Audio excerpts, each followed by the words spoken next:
Yay, more snow.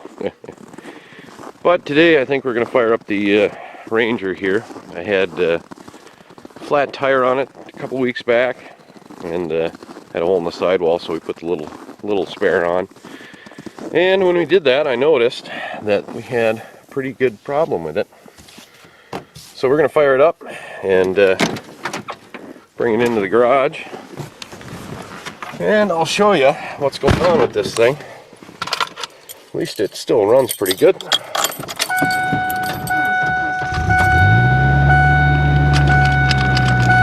So I'll go ahead and get this thing brushed off and we'll pull it into the garage and I'll show you what I'm talking about.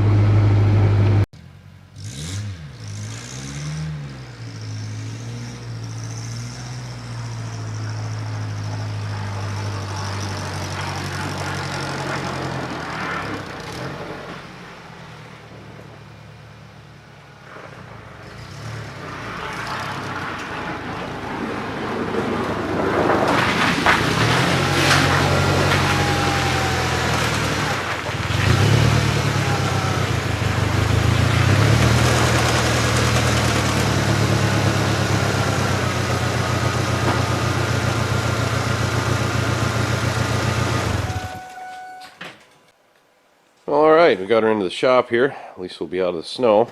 You can see that little dinky tiny spare we put on there for the time being. I've got some new tires on the way, but they're not here yet. But let's go ahead and get this thing up in the air and I'll show you what I found wrong with it. Alright, I got the front end jacked up here so you can see what I saw when I was changing the tire out. Got a little bit of play up and down. That's wheel bearing and ball joints.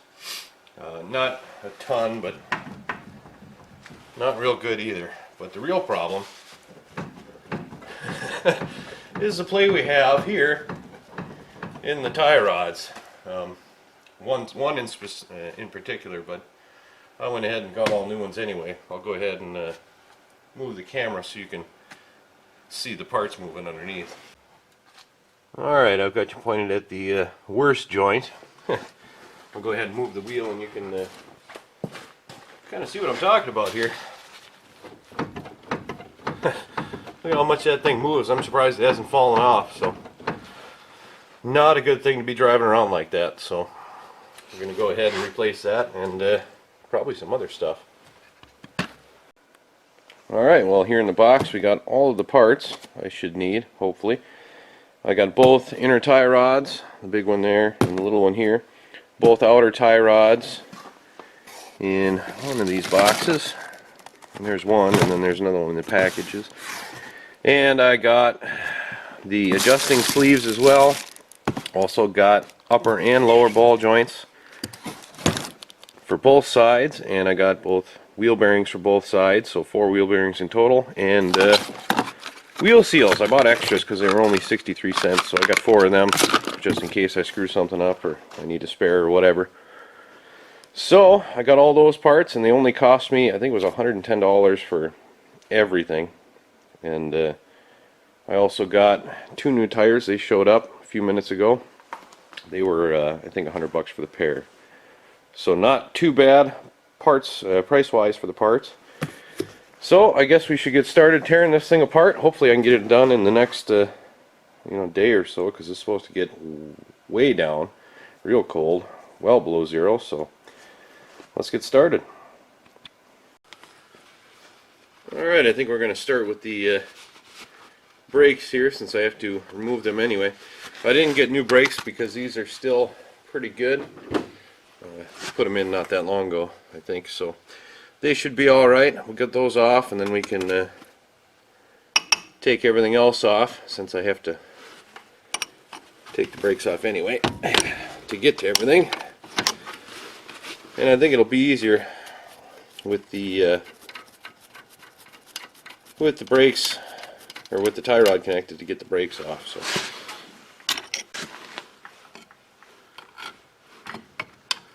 sorry about the crappy angle. Not much I can do about that.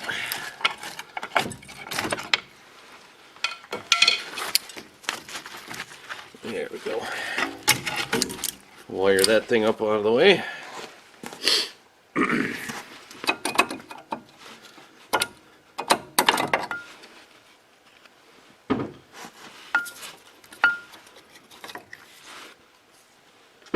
Nice. Now I've got to get to these bolts here, one there and one on the bottom here somewhere. I'm going to take this whole bracket off. Alright, we got the caliper up out of the way. Let's see if we can get these bolts out of here.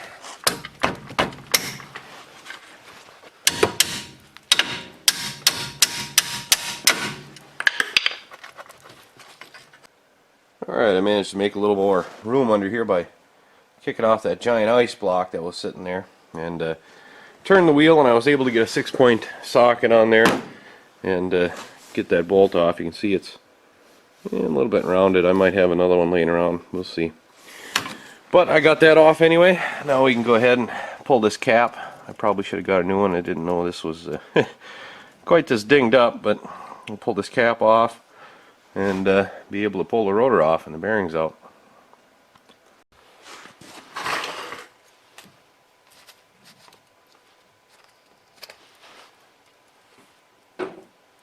That wasn't too bad. Not really a job for the middle of winter, but gotta do what you gotta do, I guess.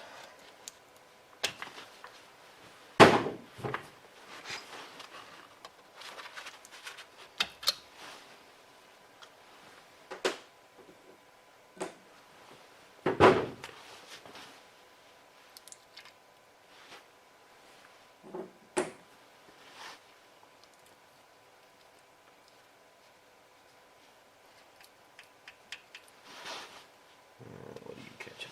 There we go.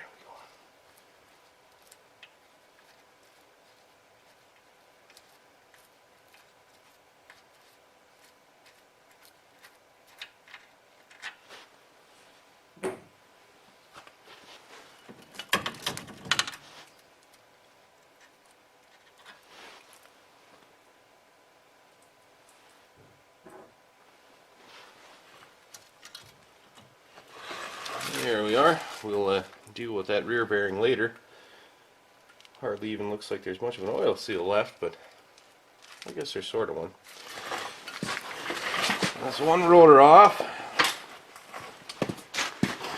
Now I suppose to make life easier I can take this backing plate out of the way, because I'm going to have to pull the whole steering knuckle off. But I think for now I'll go ahead and break these loose, take them off, and then we'll get the tie rod out of there.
Alright, I got the nut off there. I used the impact on it, so it was kind of noisy, didn't film it. And now we got to get that tie rod out of there. Normally I would just hit it with a hammer, but I got this mounting point here. I don't want to bunger up, and hitting it from the back side kind of tough, so we're going to go for the pickle fork. Don't use these things very often, and they don't have a very good set, but we're going to see if we can pop that. Hopefully this is the right size. It might be too small.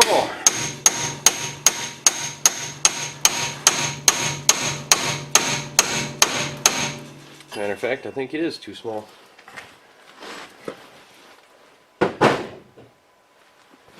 I've got this other really crappy one. If this is too small, I'm kind of screwed.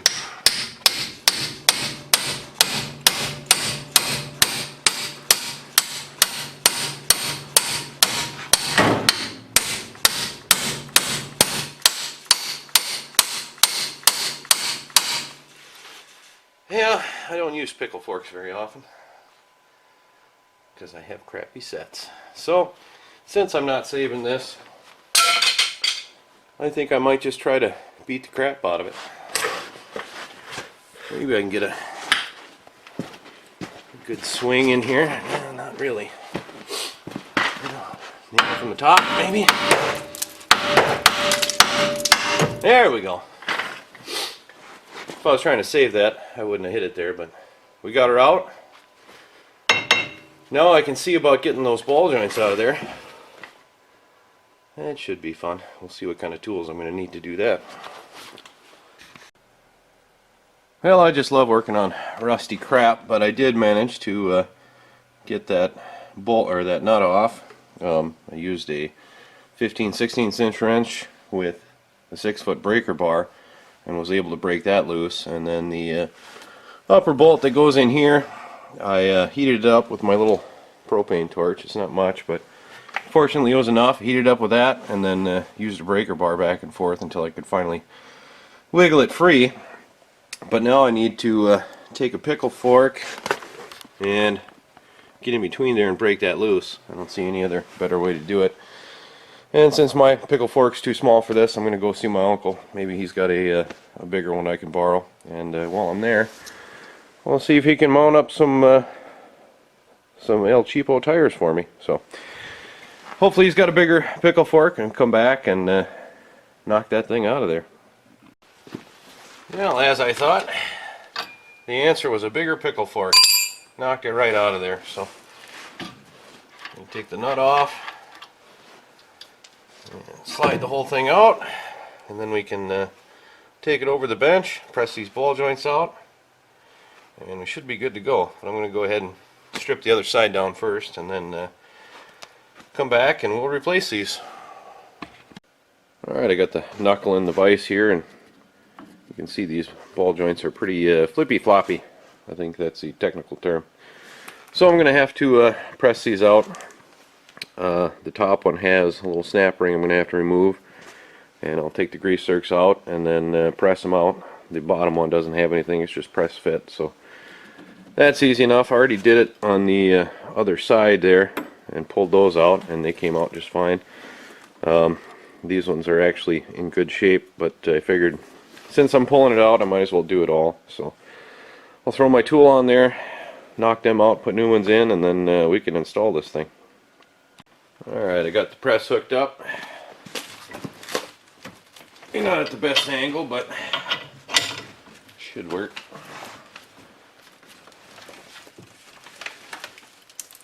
Come on.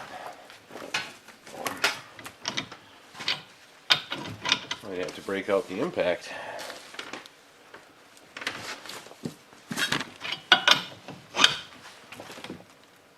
Yeah, nope, there we go.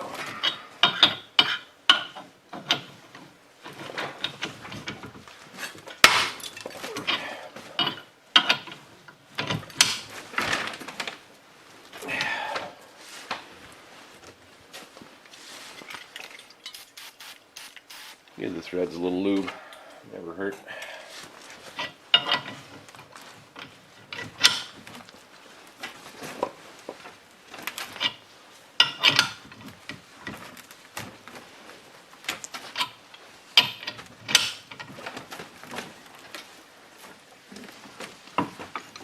There we go.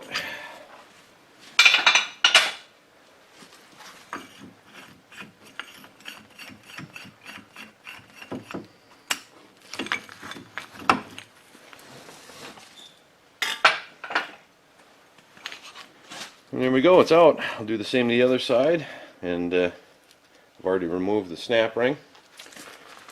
And then we'll press them in and be able to throw this thing back in the truck. Alright, I got the new ones in. It's pretty straightforward. It's essentially the same as taking them out, just backwards. Only thing I do is I pop those boots off so I don't damage them when I press it in, and then pop them back on and screw in my grease zerks, and we're good to go. So let's go ahead and throw this on the car, or the truck, and go from there. Alright, knuckles about ready to go back in place. So I'm just going to lift it up in there. Get everything started. And give it a few taps here.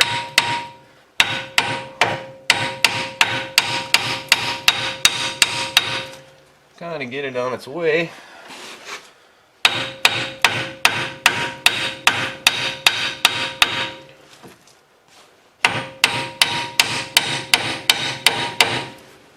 So I got it high enough to get the nut started on there.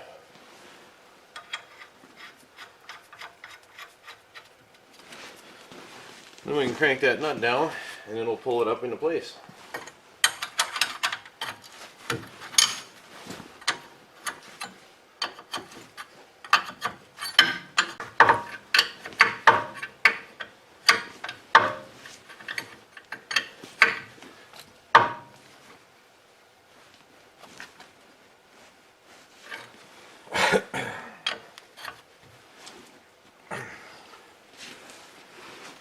And there we go. Now I just put the cotter pin in there and that thing should be ready to go. Alright, I've got the cotter pin in there and the castle nut, and I put the bolt back in the top here. So that's all done, and we can move on to the wheel bearings and the races. Hauling them out and put new ones in. I've got the grease in the house kind of thawing out, so it's a little bit easier to work with. In the meantime, I may just go ahead and take that off. It's just like a tie rod, one nut on top with a cotter pin in it, and then I should be able to knock that out of there. So I don't think I'll film it, but yeah, get that out of the way. Once my grease warms up, we'll start working on that. Well, I managed to get the tie rods off, and as soon as I hit it with a pickle fork, the ball fell out. So yeah, that wasn't long for this world. Needed to be replaced. I've also gone ahead and knocked out the bearings and races on both of the rotors there and thrown them in. And I think I'll just probably slap them on quick, kind of glossing over stuff, but I got to get this done before tonight because it's going to get down to about 15 below and stay there for like a week, real cold, and I don't want to be out here working in that crap.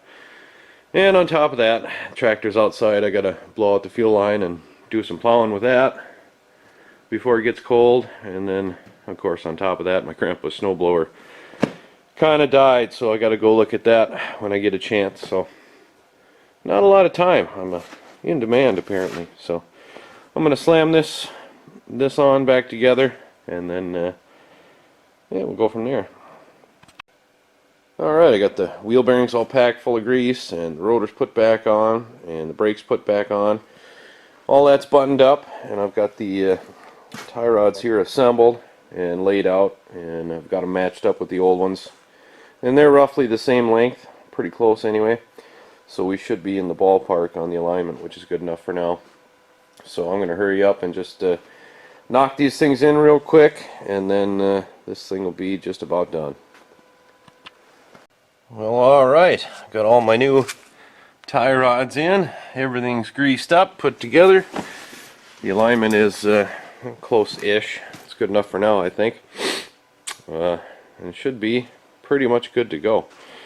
You know, when I started this project, I didn't expect to all of a sudden get busy, but yeah, it's how things go, I guess. So I still got to put the tires on, but I got to go get them yet. And I think since I've still got a little bit of daylight left, I'm going to go get other crap done, and then pick those tires up tonight and throw them on, and see how the alignment looks anyway. And hopefully it should be close enough, I think. But we'll put the tires on and get it out of here later tonight.